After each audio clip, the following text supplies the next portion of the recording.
Matthew 19 starts with a discussion about divorce and marriage. And it says that some Pharisees came and they tried to trap Jesus with this question: should a man be allowed to divorce his wife for just any reason? Now, I know this is kind of a hot topic and you might have some questions about this. I'm not going to get into great detail on this in this video, but I'll put some links below if you want to learn more about divorce. We've got some good stuff in our library on that.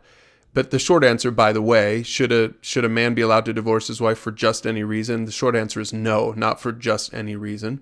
There are certainly some reasons for divorce, but generally speaking, I want you to see what Jesus is arguing for. He says in verse 8, Jesus replied, "Moses permitted divorce only as a concession to your hard hearts, but it was not what God had originally intended." So the bottom line on divorce, and again, I'll let you read this and maybe dig into it some more if you need to on your own.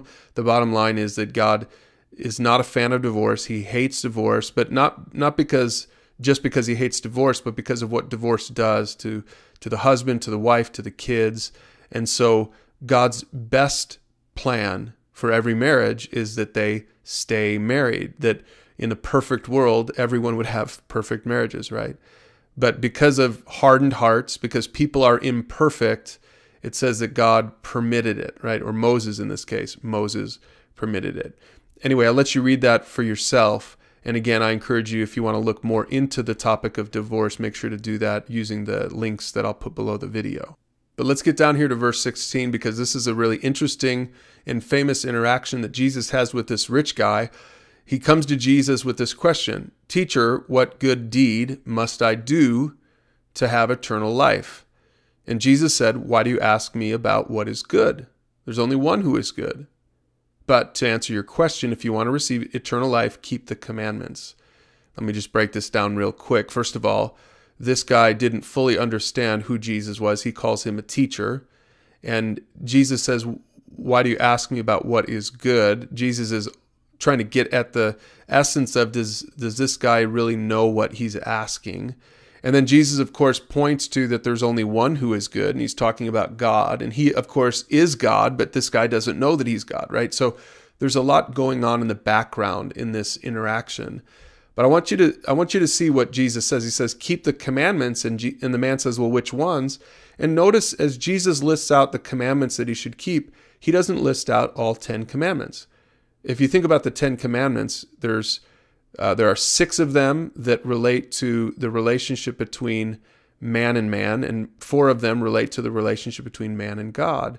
And Jesus is only listing out the ones that relate to man and man. He leaves out the ones that relate to man and God, which is really interesting. And so the guy says, "Well, I've obeyed all these commandments." And so then Jesus said, "Well, then if you want to be perfect, go and sell all your possessions and give your money to the poor, and then you will have treasure in heaven, and then come and follow me." And so then you're probably thinking, well, wait, do I have to go sell everything that I have if I really want to follow Jesus? Well, that's not really what Jesus is talking about. He's getting to the heart of the matter for this guy. He's trying to help this guy discover the truth that he has some idols in his own life, that probably he feels like he's done a good job in relationship to the man-to-man commandments, but he doesn't even understand that everything stems from the man-to-God relationship. And his God was his money. His God was his stuff. Think about what Jesus said in answer to the question. We'll see this in Matthew 22. What's the greatest commandment? He says, love God first, right? That's the first 4 commandments. And then love your neighbor as yourself. Those are the next ones. And so this guy only understood it in terms of sort of institutional religion, maybe, right? And Jesus is trying to help him to understand that it goes so much deeper than that, that a relationship with God is so much more profound. And so the young man goes away and he's very sad. And so the disciples said, "Well, man, who in the world can be saved? It seems so hard to enter the kingdom of heaven." And Jesus looked at them and he said, "Humanly speaking, it's impossible for anyone to be saved. But with God, everything is possible."